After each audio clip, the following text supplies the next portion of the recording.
This is a very long journey. It's going to take decades, if not a century or more, to get to the point where we've rewilded so much that nature is truly taking care of itself at scale. And when you get to that point, you're no longer rewilding, you've rewilded. Here at Broughton, we have a landowner who wants to do the right thing. He talks about being a custodian of his land rather than the owner of his land. He wants to leave it in a fitter condition for future generations. And fit for the future is very much the strapline of rewilding. It's not about looking back to the past and trying to recreate some idyllic landscape from 1,000 years ago. It's about looking forward to create a landscape that's fit for the future, but taking account of the sorts of wildlife that we would expect to have had here historically, what belongs here.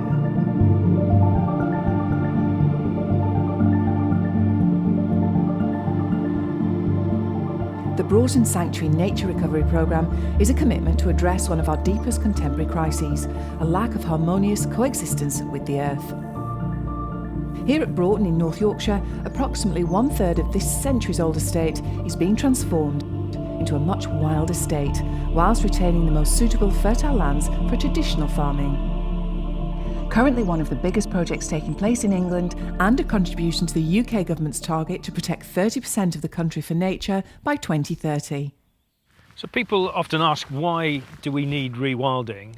And having worked for over 40 years in conservation and worked on thousands of projects, nature reserves, restoring rivers, creating wetlands, all that sort of thing, I know there's been lots of amazing work done by thousands of people over decades. But the simple truth is we're still going backwards when it comes to biodiversity. It's still declining. We've got great data in this country that shows that. So we need something else as well. And that something else is rewilding, in my view. And there are people out there getting on and doing it. They're seeing the way the future of farming is going. The government is introducing a scheme based on public money for public goods. So farmers will be rewarded for managing their land in a much more sustainable way. And the basic payment scheme, which pays farmers based on the amount of land they've got for farming food, that is being phased out. So this new arrangement is coming in, and farmers are starting to see the writing on the wall, and especially those in very marginal areas where without subsidies they could not make a profit. Those landowners are already, from a financial point of view, realising that it's time to probably think of a different way and diversify. And there are landowners who want to do it because it's the right thing to do anyway. I'm deeply moved by it. I really am, right in my heart. I think this is the way to go. It's good for everybody. It's good for humanity. It's so overdue. We've been so lost with how we've looked after the land. It's time for a reformation of the way we treat land and nature. And the problem is that our inner nature has created so many problems with outer nature, and it's time to recognise that. This is for future generations. We're not going to see these trees at their full beauty, but the biodiversity, can you hear that curlew now? At the moment you go up to the national park or something, you might see some sheep and some cattle. There's hardly anything else up there. You need real nature to come back to its home and allow it to be in its home rather than poisoning it. There's an environmental crisis. We have to do something about it. So we're actually delivering this on the ground. We've talked about it long enough. It's time to do something. So as you can see here, this is the biggest tree planting scheme in England. The benefits of the scheme are going to be huge. There's flood prevention in Leeds, there's the biodiversity, there's the lack of monoculture. We've only got 6% of woodland in Craven, 6%, and a lot of that's quite artificial or timber production. And the deforestation, we talk about Brazil and the Amazon and all these places, but what about on our home patch? We've been 95% deforested basically. So it's time for people like myself as a custodian of this particular land, it's time to do something about it. Hilltop Farm is home to the 4th generation of the Heseltine family to farm in Malham. The Malhamdale landscape has led farmer Neil Heseltine to use traditional methods and has been farming his belted cattle breed for over 13 years as part of the conservation grazing scheme. So I'm Neil Heseltine. I farm here at Hilltop Farm in Malham. And over the years we've made quite a few changes to how we farm. I think the two biggest issues facing global society at the moment is both climate change and nature recovery. And I think rewilding just plays a part within that recovery with regards to land management. So you may have rewilding, you may have lower intensity farming, you may have all sorts of different options, but rewilding is just one of those, and there's no doubt that that does deliver nature recovery and does capture more carbon than some of the sort of farming techniques we have at the moment. And as we go forward in terms of environmental land management, that actually might present itself as a business opportunity as well. So now we're in a situation where large landowners particularly are looking at alternative ways of managing their land, and they all want to do it in a way that brings their tenants and their communities with them. That's great, and so they should. But it is difficult. This is going to require difficult conversations, because rewilding in an estate like this is going to mean quite a significant change in land management and farming types. If you look at this estate here, you know, this is a sheep-dominated landscape. The impact they have on grassland is very dramatic. You know, you can see how bowling green short a lot of these fields are. So removing or significantly reducing sheep numbers is a key part of it. But that's difficult because that then requires significant changes in farming practices. In this sort of landscape, you still need animals.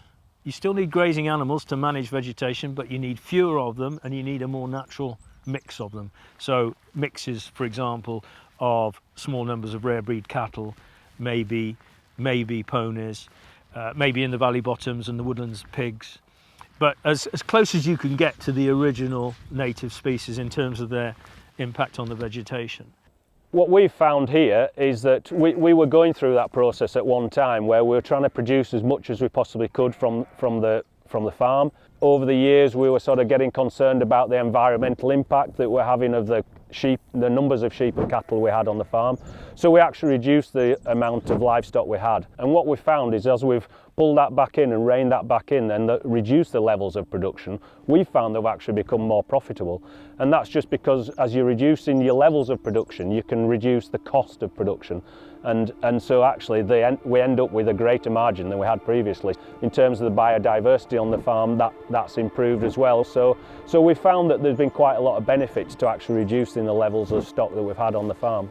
The sorts of changes that you'd see in a landscape like this through a rewilding initiative involve obviously removal or at least significant reduction of sheep, but particularly the introduction of more trees. This landscape probably has 5 to 7% woodland cover in this particular estate. You would probably aspire to at least probably trebling that amount of cover to get closer to a more naturalistic regime. And that means tree planting, yes. Ideally one would allow trees to naturally regenerate, to self-seed themselves, but that's extremely difficult in a landscape like this with relatively few trees and hedgerows and a very dense compacted grass sward which is difficult for tree seeds to get established in. So tree planting in this landscape is going to be essential. Although we may feel there are a lot of trees around us compared to other parts of the world, the reality is that compared to the rest of Europe, we have a below average woodland cover, and North and West Yorkshire fall behind the rest of the UK. To combat this, the UK government has set a target of creating 30,000 hectares of woodland per year. Schemes such as Broughton are seen as essential if these ambitious targets are to be met. When we're planting trees in a landscape like this, there's also the opportunity to help tackle flood risk. Planting trees strategically across slopes helps to slow the water flow across those slopes down into the river valleys. Now you might look at a field like this and think, oh, when it rains, the water just soaks in. But we've just walked across a piece of ground and we felt the squelching under our feet. And that's because after decades, if not hundreds of years of sheep grazing, that soil gets compacted just below the surface and the water does not soak in. It runs off the surface on steep slopes like this. It actually runs down the surface of the ground and therefore it gets to the river valley bottom much quicker than it would if it's percolating into the ground below, the rock below.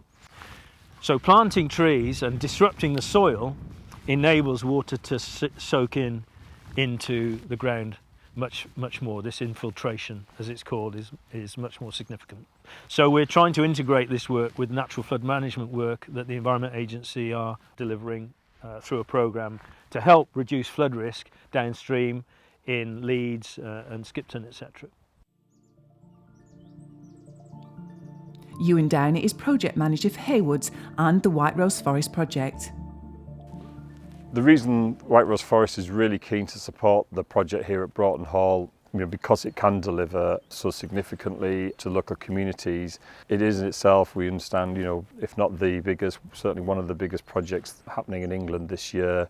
So it has a real star value to it, and we hope that it's something that we can use and develop and encourage other landowners across the region to come and have a look and learn from.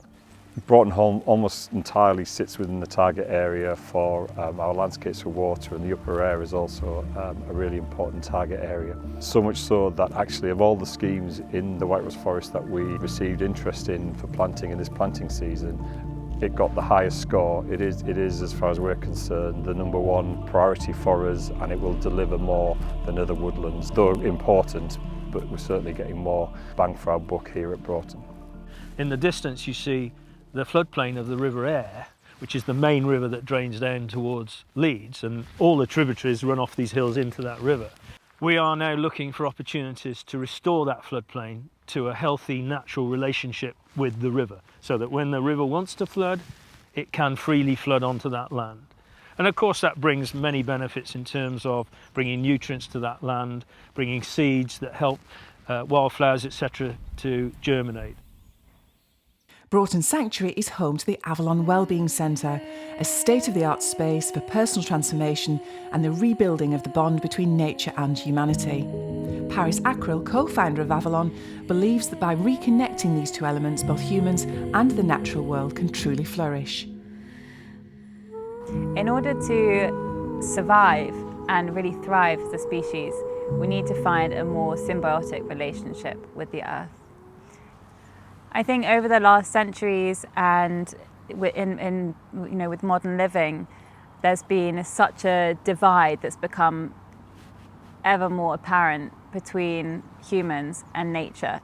It's been so much about consumerism and extraction, and that only leaves us wanting more, and also leaves the earth in a more sorry state. And we've come so far from how our ancestors would have lived, in rhythm with the seasons, in rhythm with the moon cycles and with the rhythms of the day.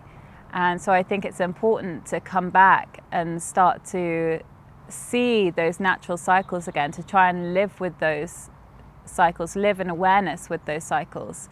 Because really modern life takes us so out of balance, and to find health and balance, we need to kind of work against what modern life is taking us away from, and try and come back to just an awareness of those natural daily rhythms of the cosmos that our ancestors would have been so connected to. And if you've had the opportunity to step foot in really ancient forests, there's some incredible ancient woodland in Slovenia or the Amazon rainforest, for example. The ecosystems there, they pulse with such vibrancy that it makes you feel so alive. It fills you up with so much energy. And I think one thing we started to realize just through being on our land and having this awareness and going to national parks and things and realizing the lack of biodiversity, that we've lost our wild spaces, our truly wild spaces. We've lost our wilderness. And so we need to try and recreate that in Britain. We need to find those spaces that really fill us with that sense of aliveness just through being there. So rewilding the spirit is really about remembering that we are one interconnected web of life, that we are part of nature, and nature is part of us.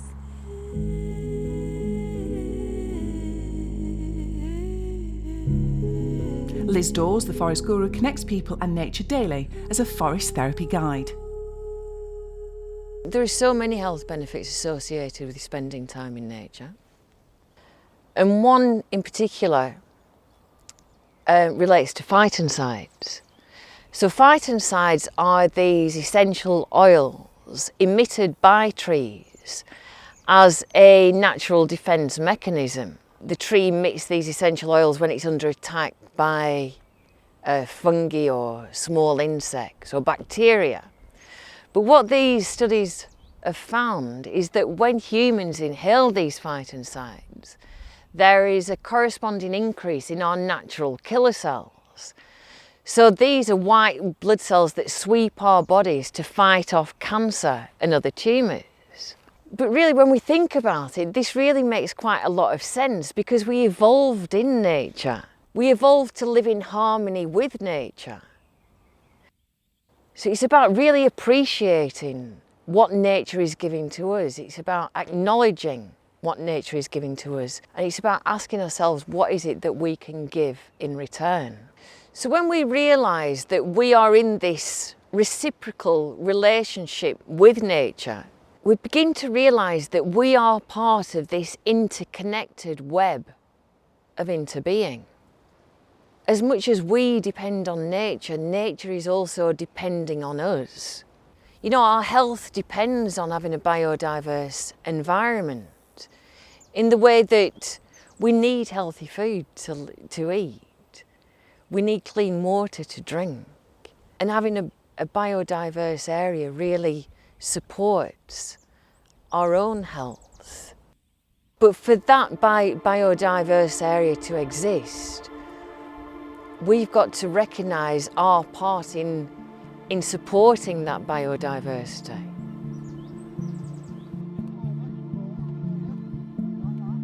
I just feel incredibly lucky to be part of a project that is making a difference. You know, it's making a difference to our health and to the health of the planet. The two go hand in hand. Like, you cannot have one without the other. You know, if you've got a sick planet, you've got sick people, and vice versa. And maybe more importantly, you know, if our attitude and our behaviour towards the earth is unhealthy, if our relationship is unhealthy, if we continue to take more than our fair share, then of course the earth is going to be unhealthy. And you know, that's just a lose-lose situation. When we started the tree planting, we got so much interest from the local community. We organised some community planting days, and it was so nice to see people coming together of all ages, different backgrounds, and getting involved and enjoying it. You know, and we had children as young as 3 or 4 digging the soil, putting the trees in, and just really interested, asking questions I wouldn't even thought about at 4 years old. Why do we need trees? What is biodiversity? And you know, we need biodiversity for us to live on Earth. And you know, if that can be their mindset, the mindset of the next generation, then you know, that's got to be a good thing. So there are various ways that we can get trees back into the landscape, and Rewilding Britain and others recommend a hierarchical approach. First of all, aim for natural regeneration. Then there's assisted regeneration, where we will probably plough or harrow the edges of fields so they'll look a bit like this, bare ground. That's assisted regeneration, because we're doing something, we're intervening to kickstart the opportunity for seeds. And then, as I say, the third option is that we actually plant. And here we have had to do a lot of planting. So at Broughton, as part of this woodland creation project, we're planting native broadleaves. We have a variety of trees going in. There's probably about 15 different species. So it ranges from hawthorn, blackthorn, willow, hazel, through to rowan, bird cherry, aspen, lime. So the ground preparation that we have to do on this site, given we've got a field that's currently grassland, it's been grazed by sheep, so there's quite a tight turf grass sward on top. So we need to expose the soil in order that we can get the trees directly into the soil to enable them to grow. So what we do here is we machine screef off the top of the turf, and we expose the soil so that we can plant the trees straight in, put the tube in contact with the soil, and then hopefully that will give us a weed-free establishment phase as well, probably the first 12 to 18 months. So on this site we've chose to individually protect each tree, and as you can see we're protecting them through plastic guards, but these guards will be taken off in probably years 5 to 10 dependent upon the growth of the trees, and the plastic will be recycled. In terms of tree spacing on the site, we're planting here at 1,600 trees to the hectare, which equates to about 2.5 metre centres. So the stocking density is a minimum that we have to abide by for the funding. They'll have different growth rates, and so their heights will be varying across the woodland. We'll be planting the high forest tree species effectively in the centre of the plantations, and the margins will be planted with the woody shrubs, so we then have a feathered effect across the plantation as a whole. But we are lucky that we've got some areas, like this field that we're in here, which is an arable field, where we can allow natural regeneration, the preferred option. And essentially it's the seeds and nuts and fruits from trees and scrub around the edges of the field naturally dispersing into the field and germinating. And I'll just show you very crudely an example here with this ash tree. It's got loads of ash keys on it. You see, when the wind blows, these ash keys will discharge across the field, probably only 10-20 metres or so, but gradually over time more and more will appear further out in the field as those trees grow and have their own seeds. That's how natural regeneration works. Sometimes it's accelerated by birds like jays, for example, which will carry and bury acorns out in the fields, and squirrels that'll take fruit and nuts and also seeds in bird droppings. So there are all sorts of ways it can happen. And if you look at these seeds, these keys are basically the means of dispersal for the ash tree, so it enables it to, rather than just falling straight to the ground, it can blow in the wind some distance. And then within each of these keys is a small thin seed, which later this year will germinate, and we will see ash saplings growing in this area here later this year. So you see this conifer plantation behind me. This will be a place where we'd also be intervening to kickstart the rewilding process. These trees are non-native conifers, probably planted for timber harvesting, and what we're going to be doing is removing them in stages. We wouldn't want to do it all in one go because that would have a bit of an impact on the landscape, but if we do it over a period of years, we can replace those conifers with native trees. And what we'll probably do, because there are some native trees in the far corner of the plantation, that's a place where we won't plant trees to start with. We'll clear the conifers and allow natural regeneration, natural seeding from those trees to start with, to see how that goes. And if that works, we'll follow the same pattern for the rest of the plantation.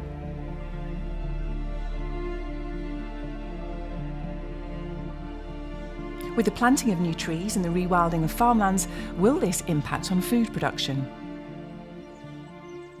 It's an interesting question because obviously rewilding is an emotive subject at the moment, and I think what's happened down at Broughton Hall is some of the land and some of the less used land and some of the less productive land is areas of land that have gone into rewilding, as we call it, and then the other is still being farmed and still being productive. So probably what Roger's doing there is just creating quite a nice balance between the food production on one hand and the nature recovery on the other.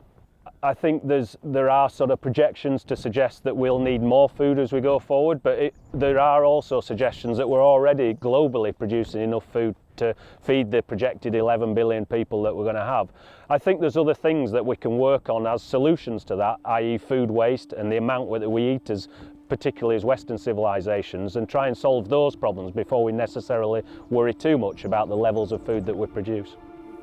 When people think about biodiversity, they think about it just in terms of maybe, more wild spaces and wildlife, but actually biodiversity is also really important in farming and our farming practices, and we've become sort of more and more tunnel vision, I guess, monoculture and things.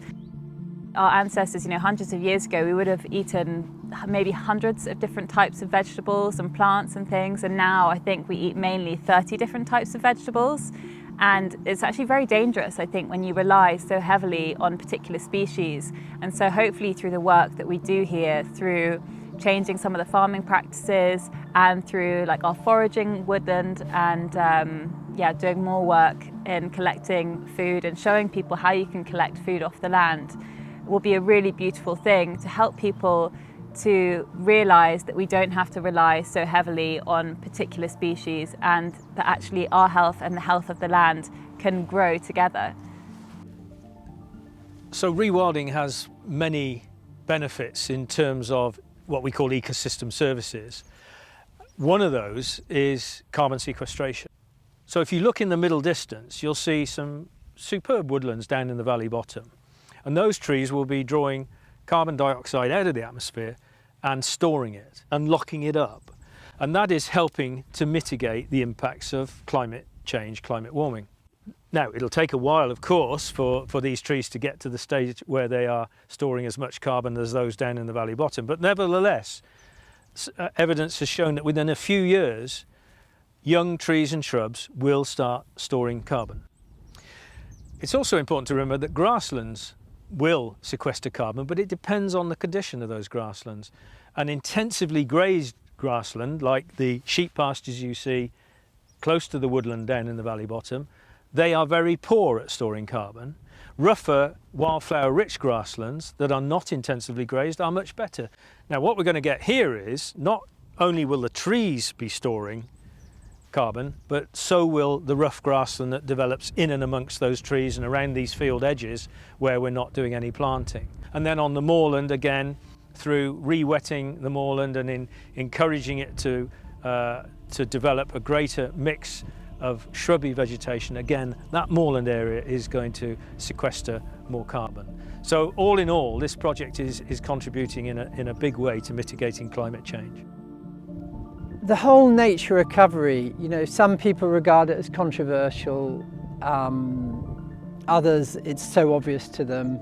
There are other people who feel a bit defensive about it. But you know what, I think everybody's going to come together on this. They're going to realise nature's nature. Let it do its own thing. It's part, we've got to coexist with it. You know, and farming can easily coexist with it. Yes, it's got to be responsible farming. There's just a balance which is coming out of all this environmental crisis, and there's room for everybody in it. Like here, we'll do our tree planting and farming will go alongside it. Who knows, they might be producing I don't know, mushrooms on it which produce massive healing for antidepressant and menopause and all these sort of things. There might be all sorts of new ideas come out of this nature recovery, you know, program beyond just producing beef or sheep through grass. And how we live our lives, our psychological health, you know, we need nature. This mass urbanization, you know, the last 150 years, you know, it needs to be an antidote to it in a way. You know, we're the lungs of Britain, the countryside. So myself as a caretaker of land, I'd like people to come away from Broughton and what with this sanctuary here, what we're doing, and thinking, yeah, that's an amazing place, good for, you know, it's a force for good for everybody.